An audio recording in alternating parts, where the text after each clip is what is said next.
we're starting with ROH, and during the most recent tapings, Ronda Rousey made her shocking debut and is arguably the most notable name to ever compete in an ROH ring. Rousey's debut saw herself and Marina Shafir face Athena and Billy Starks, but how exactly did this debut come about? Sean Ross Sapp of Fightful Select reports that the hope within ROH is that Rousey's arrival will generate some subscriptions to Honor Club, the streaming service built for ROH programming. It should be stressed that Rousey is not under contract with ROH or AEW, and her appearance at the taping was under a handshake deal with Tony Khan, who is excited to have Rousey around.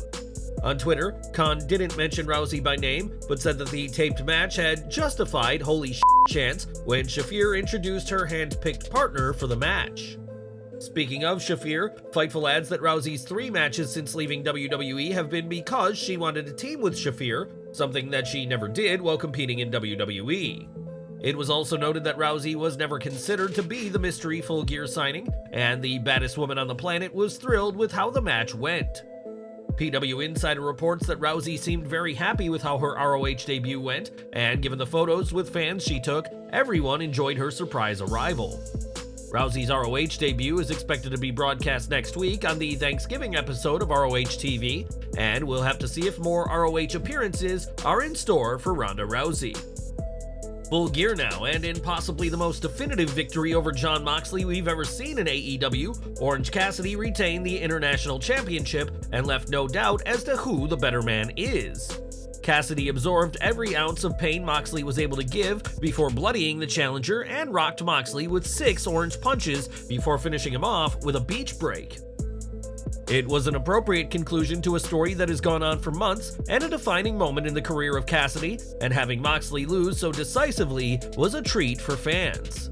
Moxley does not lose like this and is rarely on the losing side of any match, which has made Cassidy's win all the more memorable and was a sign of respect from Moxley to Freshly Squeezed. A big moment for Cassidy, a strong match with some great storytelling, and a red-hot crowd helped make this a big win for this show. Now, AEW World Champion MJF wanted nothing to do with Samoa Joe in the weeks running up to Full Gear, and that was clear when the pair faced the Guns last night.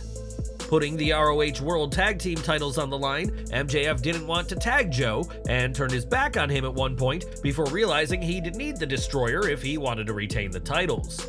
Joe took the fight to the challengers once he got in the match, and when the Guns got the better of him, Adam Cole made a surprise appearance and a distraction, allowing Joe to lock in the Coquina Clutch. After the match, the heels beat down MJF and destroyed his knee with a steel chair, creating doubt about his ability to defend the AEW World Championship against Jay White later in the show. It was a solid cliffhanger for the 0-hour show, which came after a solid match and strong storytelling, proving the talents of everybody involved. In a promo, Tony Schiavone said that MJF is injured and would be unable to defend the AEW World Championship, and Adam Cole stepped in and volunteered to defend the title in his place. That's despite Cole being injured, legitimately injured, and having undergone surgery, and this angle made no sense no matter what overarching angle AEW had planned. In short, a major miss. As previously mentioned in the show, MJF was unable to compete in the main event and defend his AEW World title against Jay White, so Adam Cole, with his injury, volunteered himself for the match. You may find this booking questionable from Tony Khan, who has often celebrated his Booker of the Year awards, and things would only get more bizarre from here. MJF, who we should remind you was dealing with a serious knee injury, was somehow able to drive himself back into the arena in a Vince Russo fever dream and hit the ring to defend his title. MJF and White worked hard, but the lack of consistency throughout the match made it one of the more lackluster title matches for AEW, with the entire story based around MJF's injured leg. That leg was only injured when it needed to be, and seemed to be just fine for the majority of the match, allowing MJF to hit spots he realistically shouldn't have been able to perform. Throw in a referee bump, some incessant cheating, and booking the injured MJF like Superman, and you had a match that would have made John Cena proud.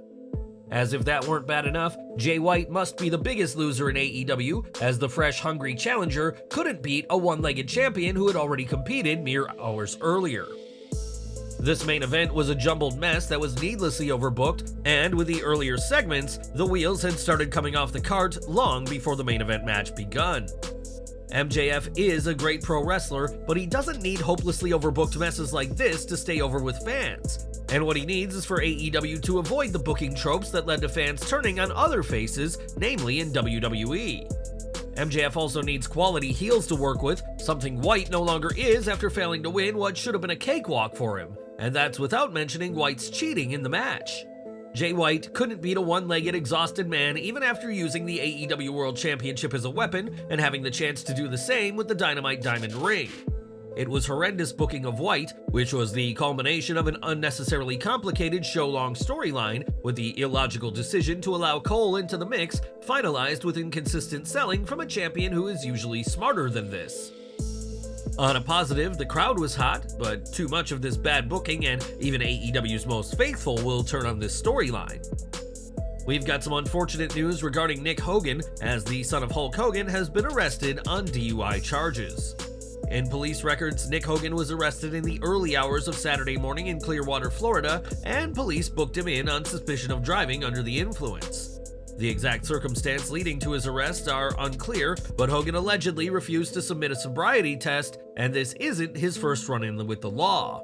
In the early 2000s, Nick was driving with a friend, John Graziano, who suffered a severe brain injury due to a crash, and Nick would plead no contest to reckless driving involving serious bodily harm.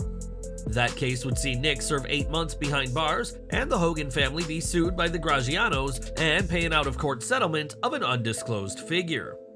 This is a serious matter that could lead to even more jail time for Nick Hogan, and we'll continue to follow this case for further updates.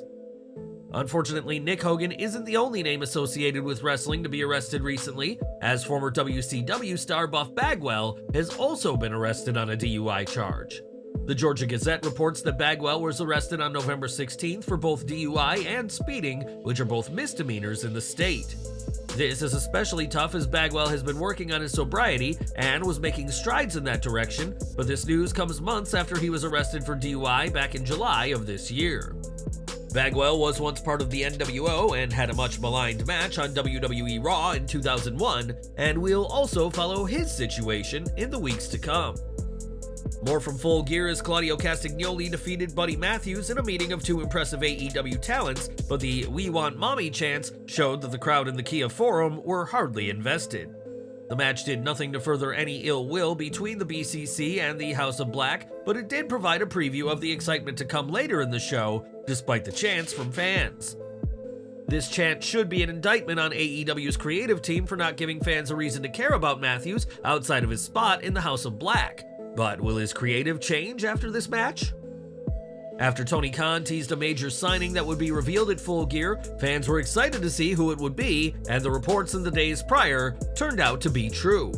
Will Ospreay was revealed as the newest All Elite talent, with the understanding that he will not be coming until his New Japan contract finishes in February of next year. Ospreay dared Tony Khan to find him some top-tier opponents, especially for Allin 2024 when AEW returns to Ospreay's native England for their second show in Wembley. A big addition to the roster, Ospreay's arrival gives the company another legitimate main eventer, though some fans will no doubt feel deflated that the surprise signing is someone we've seen a dozen times before.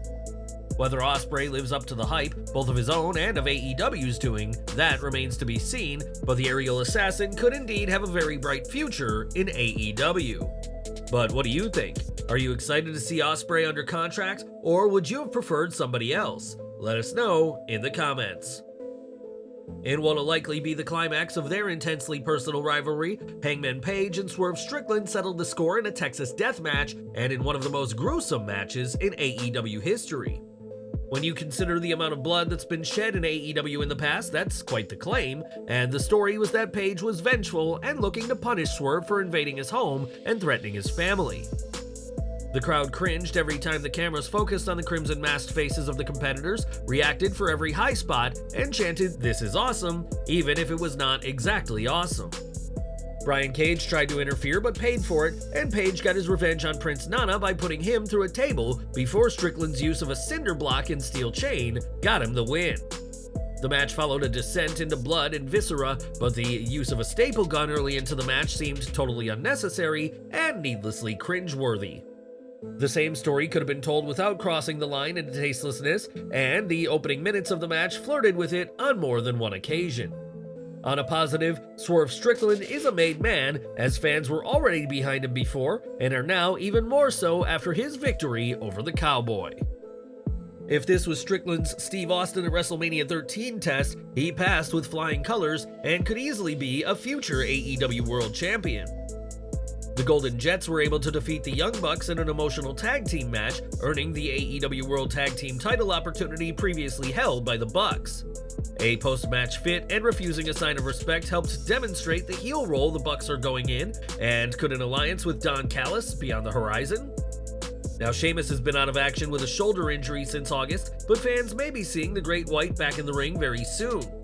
In the Wrestling Observer newsletter, it was noted that Sheamus is set to return on next week's SmackDown, which will be the go-home show before Survivor Series War Games.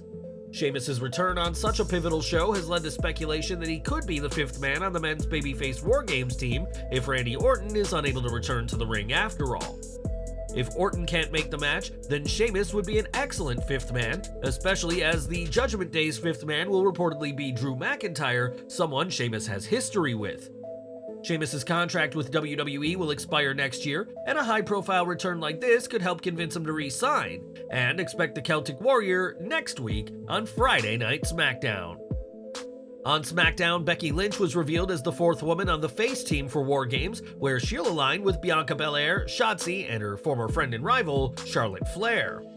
Lynch's reveal was different from what you'd expect, as she didn't have her entrance music and instead made her way through the crowd to join her allies in the ring.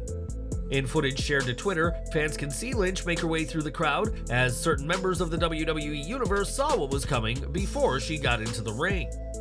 Lynch was victorious in last year's Women's War Games match and hopes to do the same this time around, but it'll be interesting to see if she can coexist with her team, especially Charlotte Flair. During this week's AEW Rampage, Roderick Strong was involved in a scary spot, as when Action Andretti hit a Spanish Fly, an awkward botch meant that Strong landed squarely on his head. Strong, who has been selling a kayfabe injury for some time, was somehow able to continue despite what happened, and it looks like he was able to avoid a real injury this time. On Twitter, Brian Alvarez noted the concern of fans and noted that the word in AEW is that Strong is okay, but Alvarez has no idea how. Roderick Strong has been a featured star in recent months thanks to MJF's storyline with Strong's best friend Adam Cole, and Roddy was lucky to avoid a potentially career-ending injury this week. Back to Full Gear, which saw Sting's final match in the state of California, as the Icon teamed with Darby Allin and Adam Copeland to defeat Christian Cage, Luchasaurus, and Nick Wayne. A jaw-dropping bump from Allin set the tone of the match, and both the character work and spectacle of the legendary competitors in the ring also helped things. From a technical aspect, was this a great match? Not by any stretch of the imagination. And it was even less of a 5-star technical classic by the time Ric Flair got involved. Nevertheless, this was a fun opener with an appropriate finish, as the cowardly Cage left his teammates behind, practically sealing the fate of Luchasaurus and Wayne. Post-match, Allin reminded the fans that this was Sting's last match in California, as the Icon's retirement tour will see him travel across the US en route to Revolution in March 2024. Adam Copeland impressed in his first pay-per-view match for AEW, as it was less than 2 months ago that he made his debut at WrestleDream, and the former Edge proved he still has it. The question now is whether this feud will continue, but given Cage's actions by the end, the TNT champion wants no part of Sting, Allin, or his former best friend. Timeless Toni Storm regained the AEW Women's World Championship at Full Gear by dethroning Hikaru Shida with a finish that saw Storm stuff a metal tray in her tights before delivering a hip attack. The match may have been plotting at times, but there's no denying Storm's popularity, and the appearance of Mariah May at the conclusion could be planting seeds of what's to come. Big Bill and Ricky Starks retained their AEW World Tag Team titles in a ladder match, and for a thrown-together pairing, the duo bested LFI, FTR, and the House of Black, 3 long-established AEW teams. The show also saw the AEW TBS Championship change hands as Julia Hart won the gold. After Kris Statlander laid out Skye Blue, Hart leveled the champ before getting the pinfall on Blue. Whether it was right for Blue to have eaten the pin, that's up for debate, but it's clear that Hart's character building in recent months helped make this a much-deserved victory. ROH World Champion Eddie Kingston retained against Jay Lethal at Full Gear, and the finish saw Ortiz use Jeff Jarrett's guitar to blast Sanjay Dutt, distracting Lethal long enough for Kingston to capitalize. Following the match, Ortiz and Kingston appeared to reunite, as the Mad King's reign as champion is still going strong. And we're ending with the epic 6-man tag from Full Gear, which saw Adam Copeland bust out some face paint to match his allies.